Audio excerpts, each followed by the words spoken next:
লড়াই করব, কাউকে তো খুঁজে পাচ্ছি না। আমি তো লড়াই করার জন্য রেডি হয়ে আছি, কাউকে তো দেখতে পাচ্ছি না যে লড়াইটা করব। আগে সামনে আসুক তবে তো লড়াই করব।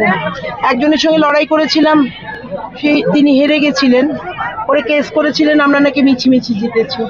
তারপরে 2.5 বছর এত বড় এলাকা একটা তার পরিষেবা থেকে বঞ্চিত ছিল মানুষজন, এমএলএ ফান্ড পাননি, ফলে এলাকার উন্নতি হয়নি, এলাকার লোক পরিষেবা থেকে বঞ্চিত হয়ে একটা বিচ্ছিন্ন দ্বীপের মতো পড়েছিল আমার মানিকতলা। অনেক দিন বাদে আমরা সবাই মিলে চেষ্টা করি সুপ্রিম কোর্ট অব্দি কেসটা নিয়ে, এবং সুপ্রিম কোর্ট ইমিডিয়েট ডিসিশন নেয় যে এই জিনিস বন্ধ হোক।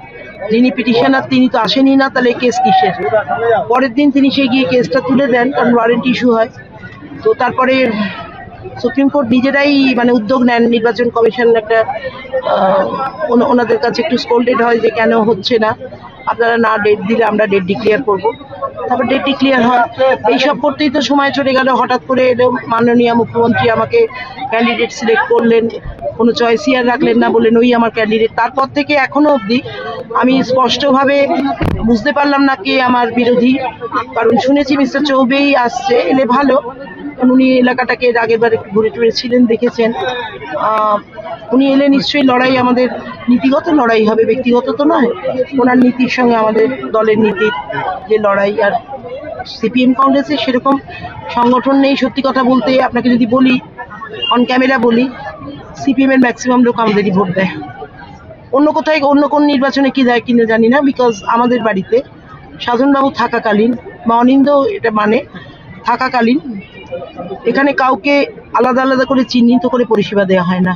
আপনি কষ্ট নিয়ে এলে আপনারটা দেখা হয়, আরেকজন তার প্রয়োজন নিয়ে এলে একবারও জিজ্ঞেস করা হয় না আপনি কোন দলের সমর্থক।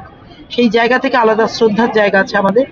এবং সিপিএমের বহু সিপিএম কংগ্রেসের ঘরানার আমরা, আমাদের তো সাধনবাবু তো ইন্দিরা গান্ধীর হাতে তৈরি, তো তারা তো দেয়, সিপিএমও দেবে। কাজে বিজেপি যেটুকু সেটুকু দেখা যাবে, আসুক সামনে। যদি আবার বিজেপি হেরে যায় তাহলে কি মনে হচ্ছে আবারও ওরা কেস করতে পারে বা এমন কিছু করুক? বাবা কেস করুক, যা খুশি করে। এবার ওরা তখন বলেছিল যে মেয়েদের দাদা 500 করে নাকি টাকা দিয়েছে, যে মানুষটা 45 বছর ধরে লাগাতার একটা জায়গা থেকে, একটা ফেক কেস দিয়েছিল। আমার বেলা বলবে, আমি এই যে আমার ভাইটাইগুলো দাঁড়িয়ে আছে, বলবে এদেরকে আমি 500 করে টাকা দিয়েছি, দিয়ে আমার বলতেই পারে, অসম্ভব না। ওরকম ভাবে তো আলাদা প্রতিশ্রুতি দিই না, আমরা রেগুলার কাজ করি। প্রত্যেক আপনি এত সমর্থন আপনি বুঝতে পারছেন না, এটা কি এমনি?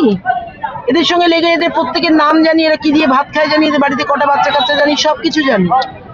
যাদের আমরা জানি চিনি, তারা তো খালি হাতটা বাড়িয়ে আছে কবে আমরা গিয়ে হাতটা ধরবো। এখানে কোনো প্রতিশ্রুতি নেই। ওরা জানে ওদের কি কাজ, আর ওরা জানে আমরা কতটা মিটিয়ে দিয়েছি। একবারে সেই 76 পল্লীর বাড়িগুলো যখন হবে আপনাদের ডাকবো, ওই বাড়িগুলো এরপর হবে। দাদা স্যাংশন করে দিয়ে গেছেন। 76 পল্লীর মানুষটা কোথায় গেছে? এখানে তারা ওনাদের সঙ্গে কথা বলিয়ে যাবে। এবার বাড়িগুলো হবে, পর পর পর পর বাড়ি হয়ে যাবে। ওখানে বাড়িগুলো সব বাড়ি করে দিয়েছি, ওখানে ওদিকে ধোপার মাঠের ওদিকে পুরো। এবার 76 পল্লী আমার 13 নম্বর ওয়ার্ডে হবে। বস্তির স্যাংশন আছে, সব কিছুর আছে। শীতলা মন্দির, কটা শীতলা মন্দির এখানে এই অঞ্চলে, আমি বলবো না, উত্তর দেবে এলাকার মানুষ। হ্যাঁ, কটা শীতলা মন্দির মোটামুটি তোমার দাদা করে দিয়েছেন? 20-25টা হবে। হ্যাঁ, 20-25-এর বেশি মন্দিরের সংস্কার।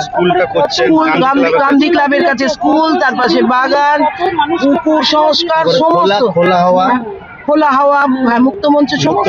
মানে এত বছর তৃণমূলের কাজ দেখে মানুষ ভালোবেসে ভোট দেবে 100%। সাধন পান্ডের নামটা একটা ব্র্যান্ড, নামটা একটা ব্র্যান্ড, আর সেটাকে বহন করে চলেছে আমাদের পৌরপিতা অনিন্দ কিশোর রাউত। মাননীয় মুখ্যমন্ত্রীর নির্দেশে প্রত্যেকে কাজ করছে কর্মীরা।